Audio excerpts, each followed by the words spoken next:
Yale physicists have uncovered hints of a time crystal in the last place they expected, a crystal you might find in a child's toy. That is, in those crystal growing kits you can buy for kids. Time crystal is a form of matter that ticks when exposed to an electromagnetic pulse. Previously, it was thought that time crystal signatures could only occur within a more disordered environment. However, after subjecting the MAP crystals, that is monoammonium phosphate crystals, to nuclear magnetic resonance, the team found clear time crystal signatures inside a highly ordered spatial crystal. The discovery means there are now new puzzles to solve in terms of how time crystals form in the first place. If time crystals can occur within ordered spatial arrangements in ordinary crystals, physicists will have to figure out how this occurs and why a greater number of ordinary crystals don't exhibit time crystal signatures. Ordinary crystals such as salt or quartz are examples of three-dimensional ordered spatial crystals. Their atoms are arranged in a repeating system, something scientists have known for a century.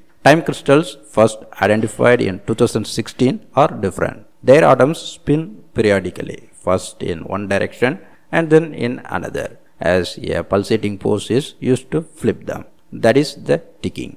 In addition, the ticking in a time crystal is locked at a particular frequency even when the pulse flips are imperfect. Scientists say that understanding time crystals may lead to improvements in atomic clocks, gyroscopes, and magnetometers, as well as aid in building potential quantum technologies.